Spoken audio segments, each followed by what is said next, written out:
poder venir a escuchar el consejo que tienes preparado para nuestras vidas el día de hoy.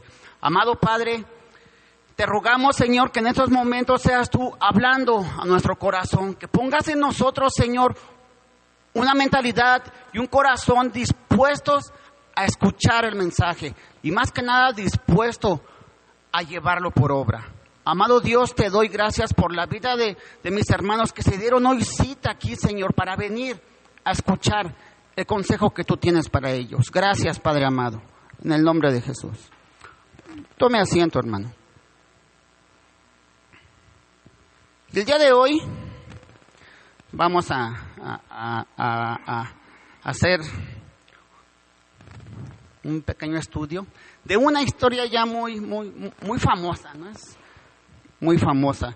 Y creo que nos va a caer como anillo al dedo porque hemos estado viniendo leyendo, ¿verdad? Mediante el grupo de lectura, todo lo que antecede a esta historia. Vamos rápidamente, por favor, ahí en 2 de Samuel, capítulo 11, versículos 1 y 2. Le decía que este pasaje, hermano, es hasta cierto punto como incómodo de predicar, ¿verdad? Hay historias en la Biblia, no sé si a usted le ha pasado que usted las lee y como que hasta uno se incomoda, ¿no? Como que dice, ay, ¿es en serio? No sé, como que yo siento que son historias que nos confrontan más directamente, ¿no? Dios nos confronta más directo con la manera en la que estamos viviendo. Y a veces decimos, no, esto como que no me gusta, esto no es para mí. Pero cuando tengamos ese sentir, hermano, yo le aseguro que esas historias que nos confrontan más son las que traen mayor bendición a nuestra vida. Así que no huyamos de todas esas historias incómodas, sino por el contrario, piquémosles y rascámosle ahí para ver qué quiere el Señor de nosotros. ¿Ya lo tiene? Ya estamos ahí. Dice así, 2 de Samuel 11, 1 y 2. Aconteció al año siguiente, en el tiempo que salen los reyes a la guerra, que David envió a Joab y con él a sus siervos y a todo Israel, y destruyeron a los amonitas y sitiaron a Rabá. Pero David se quedó en Jerusalén. Y sucedió un día, al caer la tarde, que se levantó David de su lecho y se paseaba sobre el terrado de la casa real, y vio desde el terrado a una mujer que se estaba bañando, la cual era muy hermosa. Envió David a preguntar por aquella mujer, y le dijeron, aquella es Betsabé, hija de Eliam, mujer de Urías Heteo. Y envió David mensajeros, y la tomó, y vino a él. Y él durmió con ella. Luego ella se purificó de su inmundicia, y se volvió a su casa. Y concibió la mujer, y envió a hacerlo saber a David, diciendo, estoy encinta. Wow, ¿verdad? ¿Por qué digo wow? Porque David es el mismo hombre que Dios dice, este es el hombre que anda conforme a mi corazón. Ajá. Este es el hombre que oró para que él pudiera pasar muchos días en la casa de Dios. Ajá. Este es el hombre que escribió la mayoría de los salmos. Ajá. Es el mismo David, no nos estamos equivocando. Es el mismo. Ajá. Y cuando yo leía esta parte, hermano, decía, ¿cómo puede ser posible? El autor aquí, Samuel, quiere dejar un recordatorio de lo que es el rey David. Todos conocemos al rey David como el rey icónico de todos los reyes, ¿verdad? Ajá, entonces Samuel quiere dejar aquí, pero vamos, ¿cómo es posible que un libro que intenta hacer eso pueda mostrar una verdad tan cruda, ¿no? Una verdad tan honesta, tan directa de lo que pasó con David? Ajá. Y eso nos lleva entonces, hermano, a concluir que este libro no pudo haber sido escrito por una persona secular, ¿verdad? Ajá. Imagínense que a nosotros nos hubiera tocado escribir el libro y hacer una biografía de David. Posiblemente muchos de nosotros ni siquiera hubiéramos puesto este pasaje de la Escritura, ¿verdad? O posiblemente si lo hubiéramos puesto, hubiéramos hecho así como que pues, por ahí David tuvo un problemilla con alguna mujer y hasta ahí. Pero aquí se explica casi con lujo de detalle, ¿verdad? Y es que, hermano, la Biblia no es un libro para exaltar la gloria de un hombre. La Biblia no es para eso. La Biblia es para exaltar el nombre de Dios y confrontar al hombre. ¿Sale? Entonces, cuando empezamos a leer el libro, porque ya vamos leído desde el capítulo 1 hasta... ¿Qué capítulo vamos? Hasta el 10, ¿no? Vamos al 10, ¿verdad? ¿Ya vio cómo, hermanos, si leen? Entonces, cuando empezamos a leer el libro nos damos cuenta que el autor tiene un propósito. Ajá. Porque en los primeros capítulos empezamos la lectura y vamos viendo cómo David, lo describen que David llora por la muerte de sus enemigos. Llora por la muerte de Saúl, que era su enemigo. Por la muerte de Jonatán, él era su amigo, ¿no? La muerte de Abner, el general de Saúl. La muerte de Isboset, hijo de Saúl, que también era su enemigo. David, hermano, en los primeros 10 capítulos es presentado como el rey modelo, que gobierna con justicia a todo el pueblo de Israel.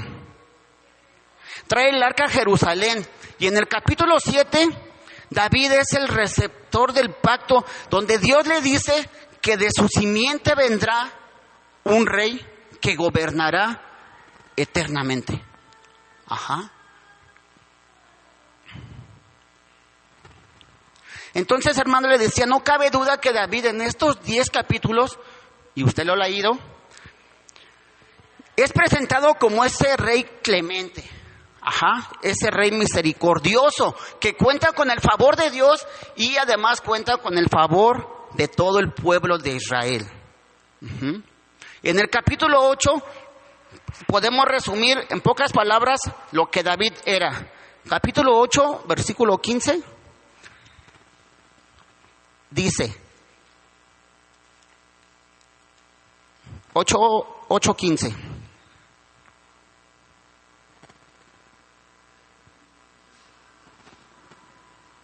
Dice así: y reinó David sobre todo Israel, y David administraba justicia y equidad a todo su pueblo. Ajá. Pero de repente, hermano, llegamos al capítulo 11, el que acabamos de leer. Y el capítulo 11 empieza diciendo que David se encontraba en su palacio, en su casa, ¿verdad? Cuando no debería de haber estado ahí. Ajá, todos estaban en la guerra, mientras David estaba ahí en su casa pachangueándosela, ¿verdad? Bien quitado de la pena, el hombre estaba ahí. Entonces, David, hermano, pudo haber evitado todos esos problemas si hubiera estado donde tenía que estar. Ajá. La historia nos dice que David anda caminando por ahí, por el terreno de su casa, y de repente ve a una mujer, ¿no?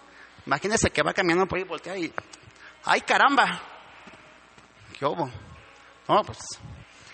tiene buen dejos, ¿no? A ver... voy a mandar a traerla a ver cómo se ve de cerca. Ajá. Y ahí está David, viendo a una mujer que se bañaba. Y pregunta por ella y le dicen, ella es Betsabé, hija de Eliam, esposa de Urías. Estos nombres, hermanos, son importantes porque Urías no era cualquier persona. Conforme vayamos avanzando en la lectura, ahí en el grupo de lectura nos vamos a dar cuenta que Urías era de los principales soldados que tenía el rey David. Ajá. De hecho, la Biblia lo nombra ahí en el lugar 37. Imagínense, de miles de soldados que había en el reino, Urías era el número 37. O sea, no estamos hablando de cualquier persona. Su carrera militar lo había puesto en un alto rango. Ajá. Es posible que Eliam era hijo de Aitofel, el principal consejero de David. O sea, estamos hablando de gente muy cercana a David. Y posiblemente eso puede explicar la proximidad de la casa de Betsabé al palacio. No cualquier persona podía vivir a los alrededores de la casa del rey, ¿verdad? Tuvo que haber sido gente importante para David.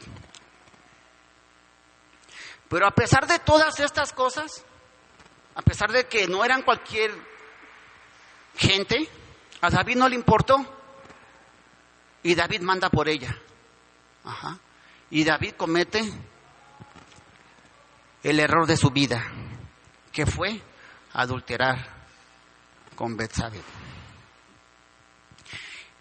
Betsabé queda embarazada y David posiblemente entró como en pánico.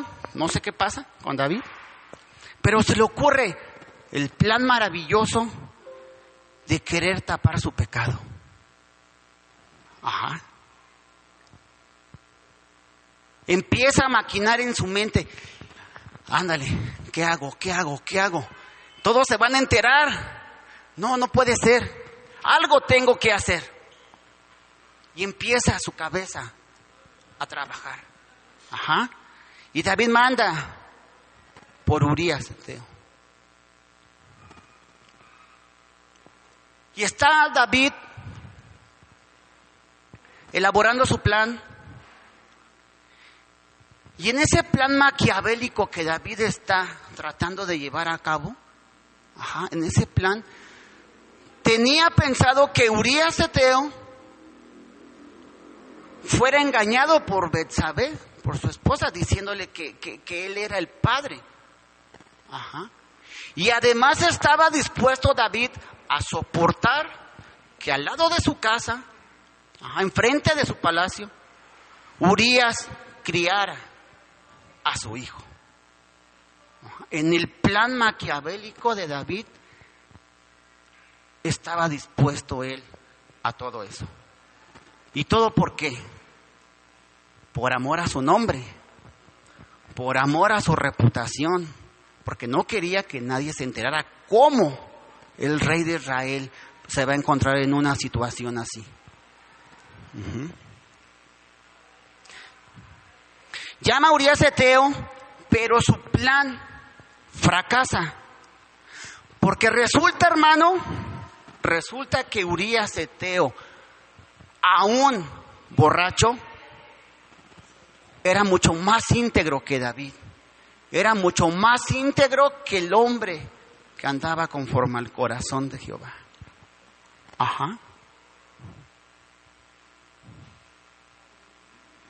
Vamos a leer, mire ahí, 2 de Samuel 11:10.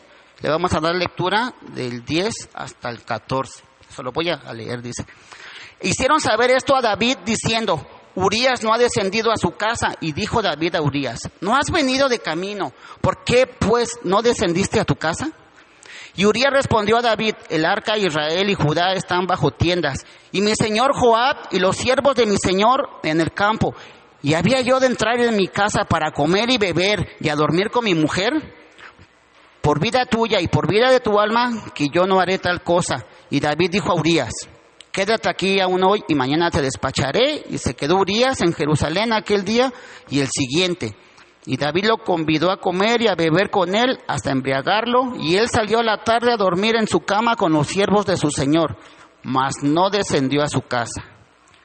Venida la mañana, escribió David a Joab una carta, la cual envió por mano de Urías, y escribió en la carta diciendo: poned a Urías al frente, en lo más recio de la batalla, y retiraos de él, para que sea herido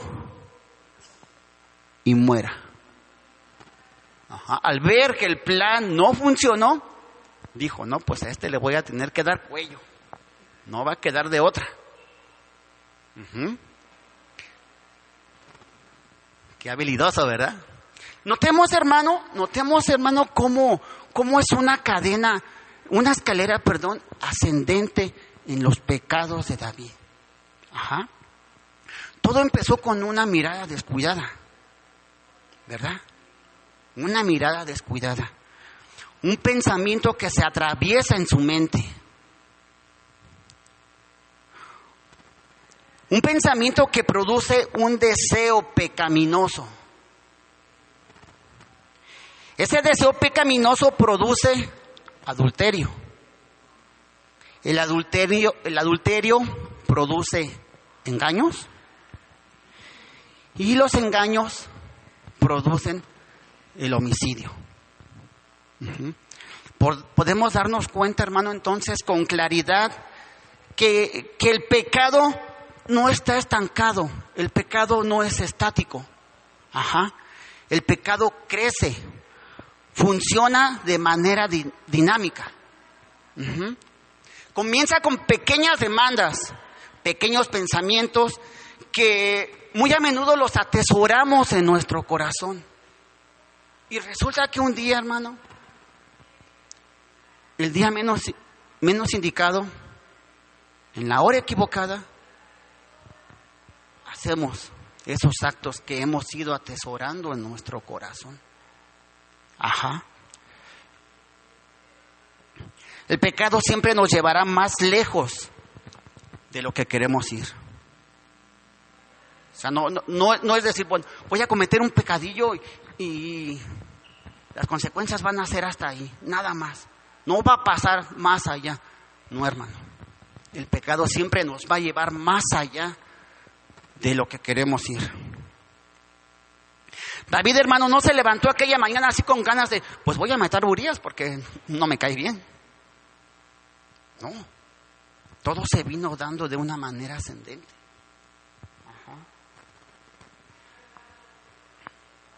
David, hermano, no entendía, no alcanzó a ver que mientras él intentaba tapar su pecado, lo hacía más grande.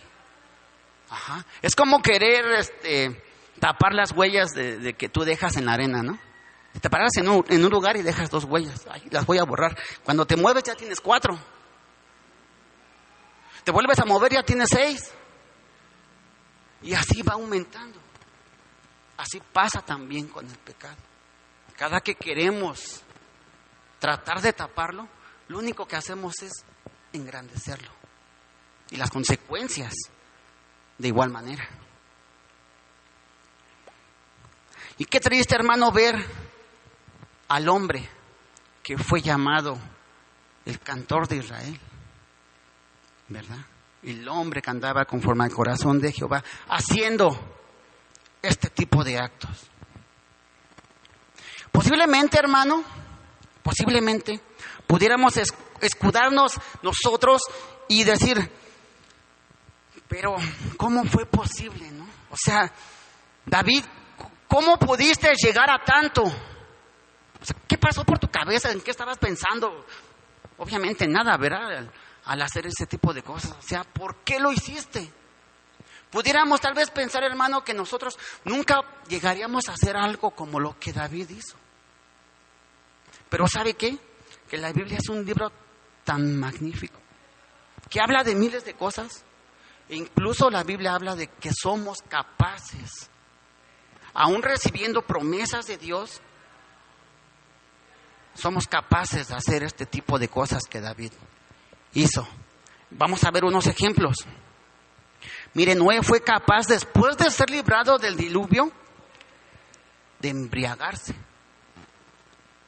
Si él no se hubiera embriagado, no hubiera pasado aquella situación con su hijo, ¿verdad?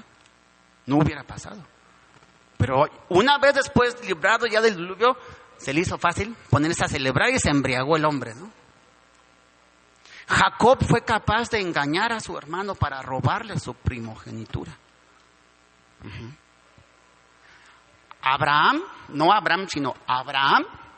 después de haber recibido ya las promesas de Dios, fue capaz de ir a Egipto y engañar en 2 ocasiones a Faraón. Y cuando vio que la promesa no llegaba, ¿qué hizo? Yo le ayudo a Dios. Entonces, la Biblia nos enseña que si somos capaces, hermano. Salomón, después de haber construido un templo para Dios, fue capaz de construir ahora un templo para pero para los dioses de las mujeres que tenía. Pedro, después de 3 años de estar con el Señor, con maldiciones fue capaz de negar a su Señor. El hombre que escribió la mayor parte del Nuevo Testamento, estamos hablando de Pablo, él se describe a sí mismo como el mayor y el primero de los pecadores. Entonces la Biblia nos enseña que sí somos capaces, ¿no? Entonces, hermano, la historia de David nos recuerda que los chicos buenos de la Biblia, pues no eran tan buenos, ¿verdad? Incluso eran chicos malos. Hombres enfrascados en su egocentrismo, pecadores, necesitados de un redentor. Como tú y yo. La Biblia, hermano, nos enseña que el hombre tiene un cáncer interno y que solamente Dios es el único capaz de poder sanarlo.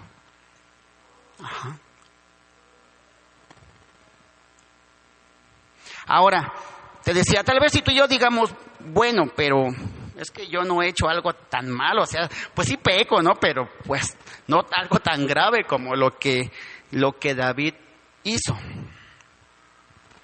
Ahora, ¿alguna vez ha preguntado por qué David lo hizo? David, hermano, era ya el rey de Israel. Él tenía el poder suficiente como para poder hacer y deshacer lo que él quisiera. Tenía los medios suficientes como para decir, bueno, voy a hacer esto, lo puedo ocultar. Que nadie se entere. ¿No se puede? Que lo maten. David tenía ese poder. Y quizás, hermano, lo que sucede con nosotros es que posiblemente tenemos los deseos, pero lo que nos hace falta es el poder. Mire, encontré un dato. Dice así, se lo voy a leer. Dice, una asociación secular de Estados Unidos emitió un informe. La Comisión de Minnesota para la Prevención del Crimen dice lo siguiente: todo bebé comienza su vida como un pequeño salvaje. Es totalmente egoísta.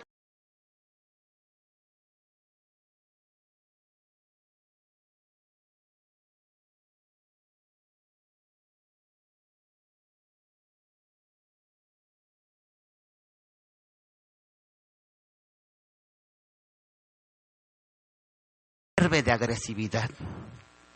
Lo que podría ser fatal si no fuera tan indefenso. Esto significa que todos los niños, no solo algunos nacen delincuentes si se les permite continuar en el mundo egocéntrico de su infancia. Si se les deja totalmente librados de sus acciones impulsivas, todo niño llegaría a ser un ladrón, un criminal, un asesino. Esto lo dijo una comisión secular. Y quizás, hermano, como los bebés, lo que nos falta no son las ganas, sino el poder. Tal vez llevarlo a cabo. Ahora, ¿por qué comentamos esto? ¿Qué pasaría, hermano? ¿Qué pasaría si alguien te dijera, ok, ¿qué quieres hacer? Y yo me...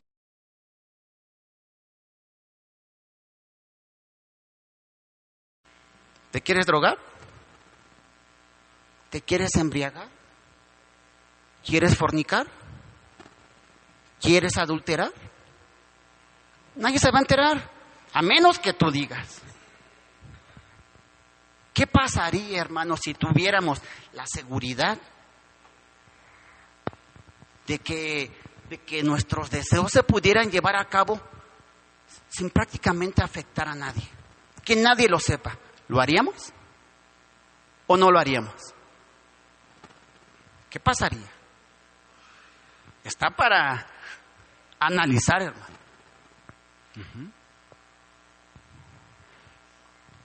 Por eso muchas veces dicen, el poder corrompe, ¿verdad? El poder absoluto corrompe. Y es verdad. Vamos a 2 de Samuel 11:27. Ajá. Dice así.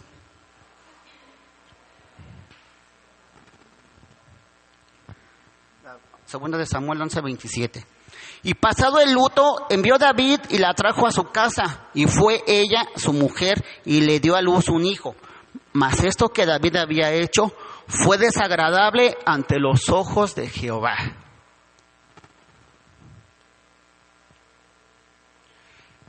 En este momento de la historia, hermano, ya había pasado un tiempo. ¿Cuánto? Mínimo 9 meses, ¿verdad? Porque ya el niño estaba ahí. Ajá. Ahora, 9 meses, hermano, sin confesión de pecado por parte de David. 9 meses sin arrepentimiento por el pecado de parte de David. ¿Y qué hacía David en esos 9 meses? Posiblemente David llevaba una vida, pues, normal, ¿no? Seguía administrando justicia al pueblo. Seguía posiblemente haciendo los sacrificios que debía como rey. Iba al templo, cantaba, adoraba. Pero su corazón, hermano, lleno de iniquidad, lleno de pecado. Yo no sé cómo nos encontremos el día de hoy. Posiblemente sí, posiblemente no, nos encontremos en una situación como la de David. Y posiblemente, hermano, tal vez digamos, es que nadie sabe, o sea, no pasa nada. Creo que ni a Dios le molesta porque, pues, al parecer mi vida sigue normal. Y mientras venimos a la iglesia y hacemos lo que nos corresponde. Pero posiblemente tal vez nos encontremos en la misma situación que David, arrastrando pecados que no hemos confesado, pecados de los cuales no nos hemos arrepentido. Mas sin en cambio, a la vista de todos, seguimos llevando una vida normal.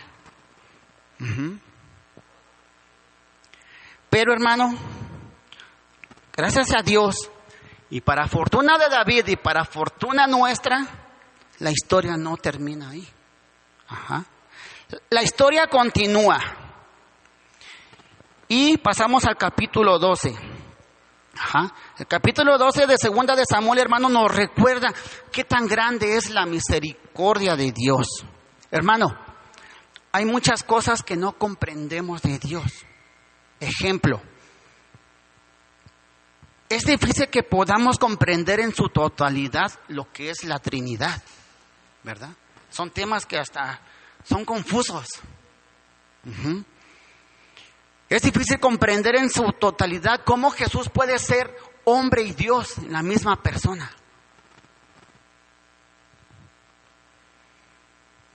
No podemos comprender también, hermano, en su totalidad cómo Dios ve exactamente el pecado.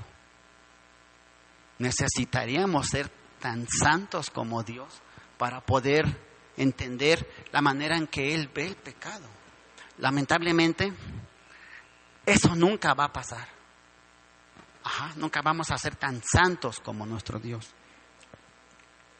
Pero hay una definición que me gusta mucho y la dijo el doctor Sproul. Dice así, se la voy a leer. Dice, el pecado es una traición cósmica en contra de un soberano puro y perfecto.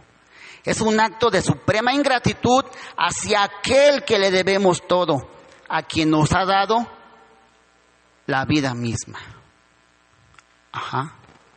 Y eso, hermano, nos tendría que poner a pensar, si alguna vez nosotros hemos considerado algunas de las implicaciones del más mínimo pecadillo, por así decirlo.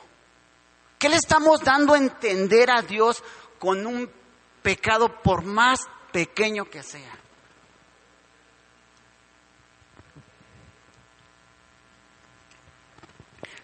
El pecado más insignificante, hermano, es un insulto a la santidad de Dios. Y es un acto de ingratitud, lo acabamos de leer. Por más pequeñito que sea. Si tú digas, esto no le va a afectar a nadie. Esto no creo que Dios se vaya a enojar si pues me besuqueo con la vecina, que son unos cuantos besitos. No creo que Dios se vaya a enojar si me tatúo ahí donde no se vea. No creo que Dios se vaya a enojar si me embriago. Total, me voy lejos y que nadie me vea. ¿Por qué se habría de enojar? Todo pecado, hermano, por más insignificante que creamos que es un insulto a la santidad de Dios. La Biblia dice que es algo desagradable, algo que Dios aborrece. Entonces pensemos más detalladamente, más a conciencia, cuando queramos pecar, lo que implica el pecado más mínimo. Le decía, pasamos al segundo capítulo, al 12, ¿verdad? Y esta parte, hermano, esta parte es la que debería de ser nuestra favorita. Viene lo bueno. Esta parte es la que deberíamos de regocijarnos, de alegrarnos. Vamos a leer el 2 de Samuel 12.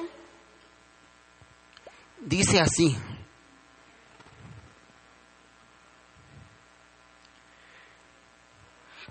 Solo voy a leer la parte A.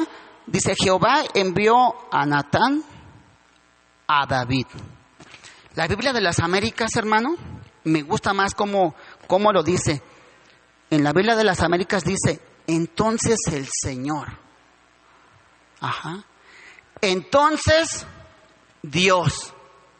O sea, habían pasado ya 9 meses y David, bien campante, como si nada, ¿no? Me da igual.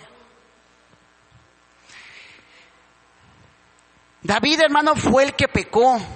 David fue el que tuvo en poco la palabra de Dios, el que asesinó a Urías, el que causó sufrimiento a mucha más gente.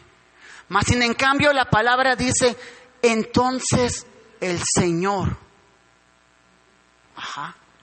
Y llegamos al corazón del mensaje. Estamos viendo cómo, a pesar de que David fue el que falló, cómo Dios toma la iniciativa en buscar a David. Hemos estado leyendo cómo David envía mensajeros a todo el mundo, ¿no? Envía mensajeros para que traigan a Betsabé, envía mensajeros para que traigan a Urías, envía mensajeros para que asesinen a Urías, y ahora es su turno, él recibe un mensaje. Pero es Dios el que pone el primer paso. Después de 9 meses, Dios demuestra su misericordia dando el primer paso, buscando Él a David. Hermano, no quisiera pensar, pero ¿qué hubiera pasado si Dios no hubiera buscado a David? Ya llevaba 9 meses. ¿Qué más daba aguantarse otros 9, otros 18? Pero Dios, hermano, en su gran misericordia, busca a David. ¿Y cuántas veces hemos oído decir, incluso yo lo he dicho muchas veces, cuando la gente me pregunta, oye, tú eras bien borrachote, y luego, ¿qué hiciste? Busqué a Dios. ¿Verdad? Esa frase se le hace familiar es que busqué al Señor, ¿no? Busqué a Dios, como si Dios hubiera estado perdido, ¿no? La verdad es que ni siquiera lo estábamos buscando, hermano Miguel. Estábamos huyendo de Él con la vida que llevábamos. Mas sin en cambio, Dios nos ha buscado. Y un ejemplo de ello es que estamos aquí, en este lugar. ¿Verdad? Entonces, hermano, Natán va a David Y le cuenta la parábola, ¿verdad? Del hombre rico y del hombre pobre. Que el hombre rico tenía muchas ovejas y muchas vacas. Y le pidieron que sacrificara una para atender a una persona y no quiso. Mas en cambio tomó una corderita de un hombre pobre, ¿verdad? Que la quería como a su hija. Al contarle a Natán la historia de David, David inmediatamente se indigna. Pero ¿cómo es posible? Ese hombre merece morir. Wow. Ese hombre merece morir. Y de repente Natán se la suelta, ¿no? David, ese hombre eres tú. Y tú mereces morir. Hermano, ¿cuántas veces nosotros hemos actuado en la manera en que David actuó? Ajá. O sea, cuando vemos que alguien se equivoca, inmediatamente cómo nos encanta, ¿no? Criticar a la persona que se equivoca. Cómo nos encanta condenarla, cómo nos encanta juzgarla. Es que tú eres así y así, y tú te mereces irte al infierno. Y le decimos de todo, ¿verdad? David había olvidado lo que él había cometido. Esos 9 meses como que hicieron que se le borrara ahí todo y se atreve a decir, merece ese hombre morir. Pero cuando Natán le suelta para quién realmente era el mensaje, no me imagino el semblante de David que haya tomado en ese momento, ¿no? Ayer platicaba con un conocido que se separó de su señora y le preguntaba yo, oye, ¿nunca volviste a buscar a tu esposa? Y me dice, estaba a punto de buscarla, dice. Me estaba platicando. Ya iba a ir, dice, pero alguien me dijo, oye, tu esposa está embarazada. No, me platicaba el chavo, dice, sentí como si me hubieran apuñalado el corazón, dice. Yo sentí que me desmayaba, que me moría en ese momento cuando me dijeron que mi esposa estaba embarazada. Yo quiero pensar que lo mismo le pasó a David en ese momento. O sea, sintió como una lanza, como si una lanza atravesara su corazón. Uh-huh. Hermano, le decía, Dios mandó un mensaje a David y el mensaje penetró en su corazón, penetró en la inmundicia de su pecado. David no lo hubiera visto nunca si la palabra de Dios no hubiera penetrado en su corazón. David llevaba una vida normal. Ajá. Pero la palabra de Dios, hermano, es viva y eficaz, ¿verdad? Más cortante que toda espada de 2 filos y penetra hasta las coyunturas y los tuétanos. David, hermano, no se resistió a la palabra de Dios. Él aceptó. Y el Salmo 51 es una explicación de todo lo que David sintió, ¿verdad? En ese momento David estaba totalmente desconcertado, ya no por las consecuencias de sus actos, sino porque le había fallado a su Dios. Ajá. Y hace rato le preguntaba a usted, o sea, ¿qué pasaría si tuviéramos la posibilidad de que toda evidencia se borrara? ¿Pecaríamos o no pecaríamos? Muchas veces nos preocupa más la consecuencia, el que se enteren. Imagínate que se entere mi esposa, no me la acabo. Mi esposo, ¿no? Mi papá. Que se entere el pastor de la iglesia, no, me va a correr de la iglesia. Nos preocupamos más por esas cosas que por haberle fallado a Dios. Ajá. Segunda de Samuel 13 dice, entonces dijo David a Natán, pequé contra Jehová. Y Natán dijo a David, también Jehová ha redimido tu pecado, no morirás. La Biblia de las Américas, hermano, lo traduce como el Señor ha quitado tu pecado.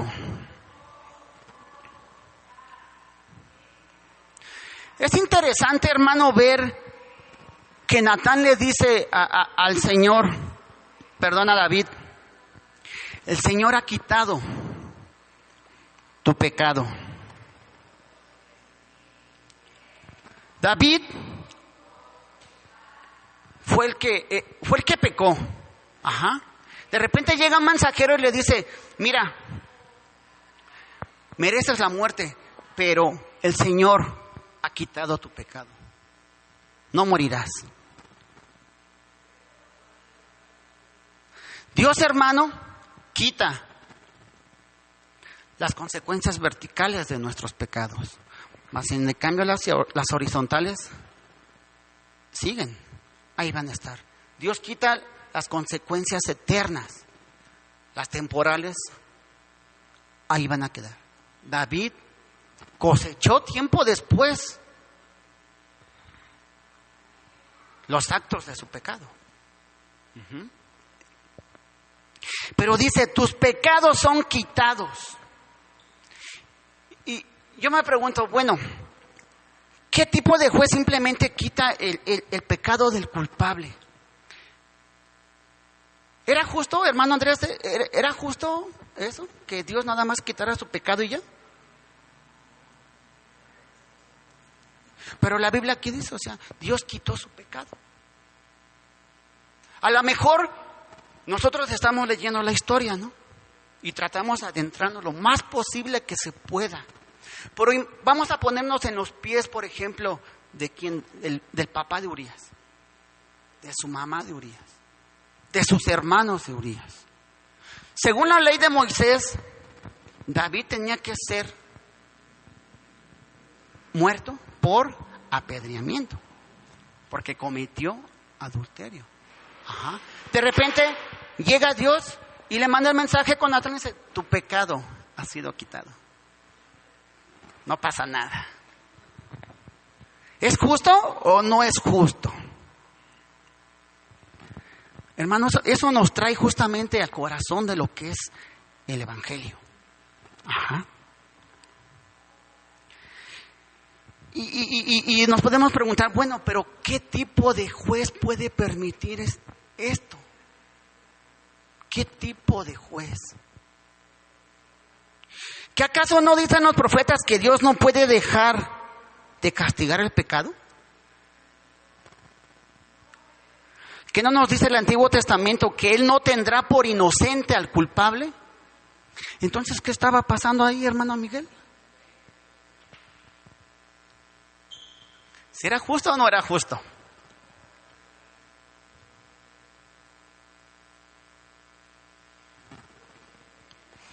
Vamos a Isaías 45:21. Isaías 45:21. Dice lo siguiente. Ya está ahí en la pantalla. Dice, proclamad y hacedlos acercarse, y entre todos en consulta, ¿quién hizo oír esto desde el principio? Y lo tiene dicho desde entonces, si no yo, Jehová, y no hay más Dios que yo, Dios justo y salvador, ninguno otro fuera de mí. ¿Cómo puede ser Dios justo y salvador a la vez? ¿Cómo puede ser un Dios justo si la justicia, en este caso, ameritaba la muerte? ¿Sí o no?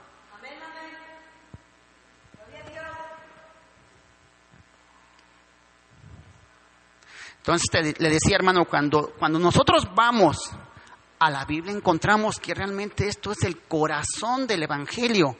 Vamos a Romanos 3:24. Romanos 3, le vamos a dar lectura del 24 al 26.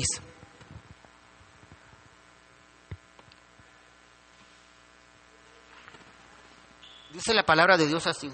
Romanos 3, del 24 al 26. Siendo justificados gratuitamente por su gracia, mediante la redención que es en Cristo Jesús, a quien Dios puso como propiciación por medio de la fe en su sangre, para manifestar su justicia, a causa de haber pasado por alto en su paciencia los pecados pasados, con la mira de manifestar en este tiempo su justicia, a fin de que Él sea el justo y el que justifica al que es de la fe de Jesús. Alguna vez, hermano, le decía en un inicio, esta historia es muy conocida, ¿no? ¿Alguna vez usted se ha sentido indignado por lo que pasó con David? Fíjese que hace muchos años yo no conocía absolutamente nada del Evangelio, ni siquiera me congregaba. Pero me acuerdo que en una plática de una persona que estimo mucho, conocida mía, andaba ya medio. Y una persona conocedora de la Biblia le estaba intentando mostrar que la manera en que vivía no era la correcta, porque al igual que David le fascinaban las mujeres, ¿no? Andar con una y con otra y con otra. Así, en cambio, esta persona, yo no conocía la historia, sabía que existía David, y el rey Salomón. Pero esta persona decía, hermano Miguel, a ver, si Dios perdonó a David y permitió que Salomón tuviera tantas mujeres, ¿por qué a mí no habría de perdonarme? ¿Por qué a mí no habría de permitirme también gozar de muchas mujeres y a ellos se los permitió? ¿Por qué a mí no? O sea, él se sintió indignado cuando le trataron de hacerle ver el error, el pecado en el que estaba, ¿no? Dijo, no. Si Dios es justo, así lo dijo, si Dios es justo, que me perdone también a mí como perdonó a David y que me consienta tener a mí también muchas mujeres como le consintió al rey Salomón.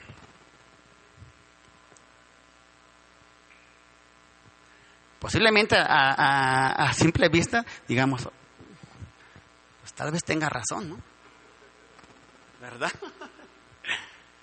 Pero hermano, el teólogo John Piper comenta lo siguiente acerca de lo ocurrido con David. Le voy a leer, mire.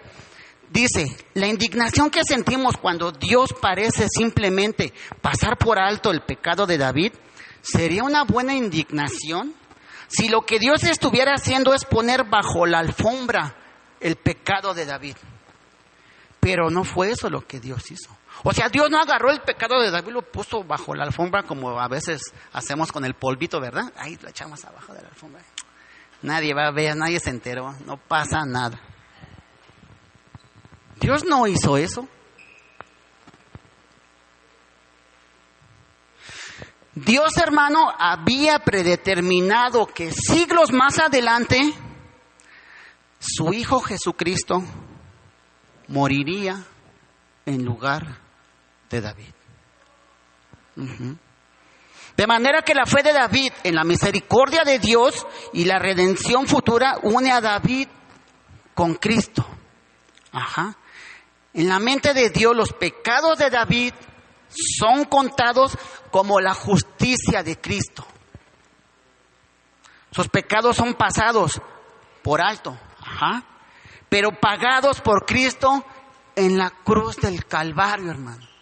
Y lo mismo pasa con nuestros pecados. O sea, al igual que David, merecíamos morir. Pero Dios en su gran misericordia dice, ok, te voy a demostrar que te amo, como no tienes idea. Y tus pecados van a ser pasados por alto. Pero se tiene que pagar porque Dios es justo. O sea, la palabra dice que Dios no es hombre ni hijo de hombre para que se arrepienta. No se puede contradecir. Tiene que haber un pago por el pecado. Por el pecado de David y por nuestros pecados. ¿Cuál es ese pago? La sangre derramada de Jesucristo en la cruz del Calvario.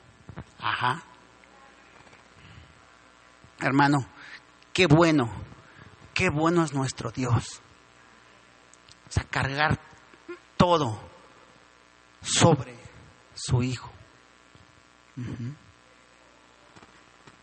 Y le decía yo, esta parte de esta historia es la que nos debe de llenar de gozo, de alegría. El saber que hay un pago por nuestros pecados, que ya no merecemos morir, sino que hay un pago por ese pecado.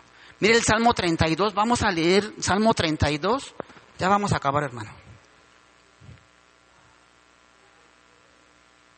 Salmo 32 dice así, 1 y 2, vamos a leer 1 y 2. Dice, es un salmo de David, dice, bienaventurado aquel cuya transgresión ha sido perdonada y cubierto su pecado. Bienaventurado el hombre a quien Jehová no culpa de iniquidad. Hermano, al igual que David, debemos estar. ¿Qué significa la palabra bienaventurado? ¿Cómo? Muy feliz, ¿no? Debemos estar felices, hermano, de que hay un pago, de que podemos cambiar la situación. ¿Sale? A manera de conclusión, hermano,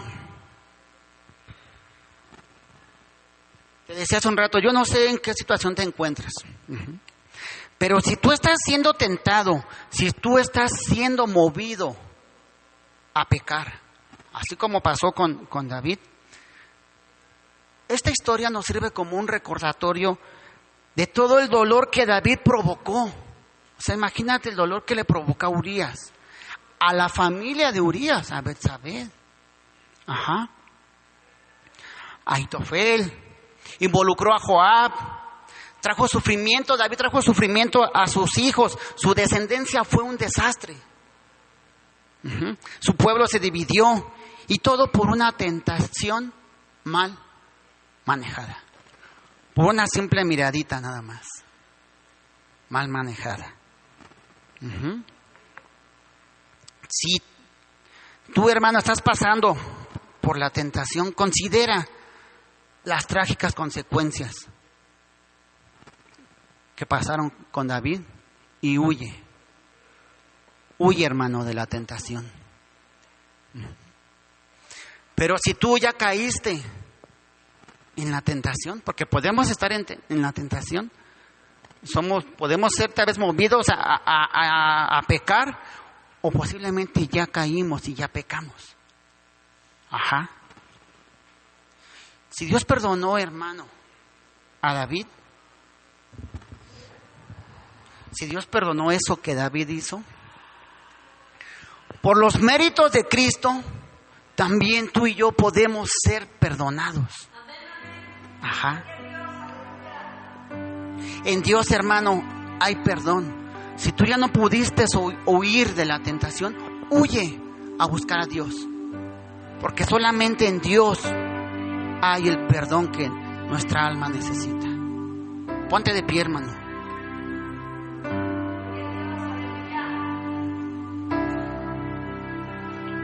Y te decía, no sé, cada quien nos conocemos, ¿verdad? Nos conocemos y sabemos si le hemos fallado a Dios, y posiblemente hemos intentado vivir de manera normal, continuar de manera normal nuestras vidas. Pero tal vez igual que a David, ese mensaje que le llevó el profeta Natán, posiblemente hoy es el día en que Dios te está buscando a ti. Decíamos, no es que nosotros lo busquemos, tal vez es el día en que Dios te está diciendo, hey, ponte a cuentas conmigo. Deja de sufrir, deja de acarrear tanto y ponte a cuentas conmigo. ¿Qué le parece si hoy oramos y le agradecemos a Dios, le pedimos perdón a Dios? Todo lo que usted le quiera decir, hermano, a Dios, es el momento. Tal vez no encontremos otro momento tan perfecto como este, pero dígaselo, hermano, en sus palabras. Tal vez no quiere decir nada, tal vez solo quiere llorar, también se vale.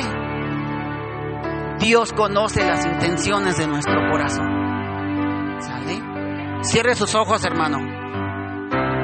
Amado Dios, estamos delante de tu presencia, agradecidos por el mensaje que hoy traes a nuestra vida, por el mensaje, Señor, que hoy traes a nuestro corazón, porque nos podemos dar cuenta, Señor, a través de tu palabra,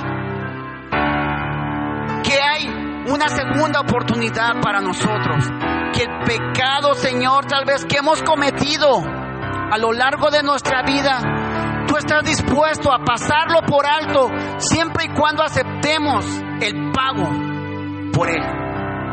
Siempre y cuando aceptemos a Jesucristo como nuestro Señor, como nuestro Dios, como nuestro Redentor. Amado Dios, el día de hoy queremos pedirte perdón, Señor, por todos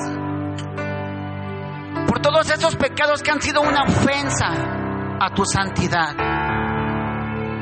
Porque el día de hoy nos has enseñado, Dios, que el pecado es eso, que tú aborreces, que tú desprecias el pecado.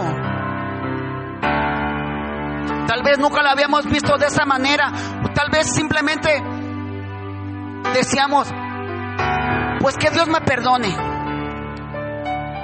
sin tener en cuenta realmente la ofensa que es para ti. Amado Dios, así como perdonaste el pecado de David, te rogamos, Señor, que también perdone los nuestros, Señor. Te rogamos, Señor, también que nos libres de la tentación, que no caigamos en pecado, Señor, porque hemos visto que te desagrada. Hemos visto que es una traición a tu santidad. Danos la fortaleza para poder huir de la tentación, para poder reprimir, Señor, todos nuestros deseos y enfocarnos en ti, únicamente en ti, Señor. Amado Padre, estamos agradecidos por el inmenso amor que nos tienes, por el inmenso amor que tu Hijo Jesucristo demostró en esa cruz del Calvario al cargar todas nuestras ofensas hacia ti. Gracias, Señor. Perdónanos si tal vez no entendemos en su totalidad ese sacrificio perfecto y a veces no valoramos realmente lo que se hizo en esa cruz. Pero aún así estamos infinitamente agradecidos, porque ese es el pago por nuestra redención. Ese es el pago, Señor, es lo que necesitamos para que ese abismo entre tú y nosotros sea destruido, para que volvamos otra vez a tener esa comunión que te agrada contigo. Amado Señor, gracias por la vida de mis hermanos que hoy están aquí, Señor. Yo te ruego, Padre Santo, que seas tú obrando en su vida, que seas tú fortaleciéndolos, que seas tú, Señor, guiándolos a cada paso que dan. Que los ayudes, Señor, que nos ayudes, Padre Santo, a no caer en tentación y mucho menos en pecado. Gracias, Padre amado. En el nombre de Cristo Jesús te lo pedimos.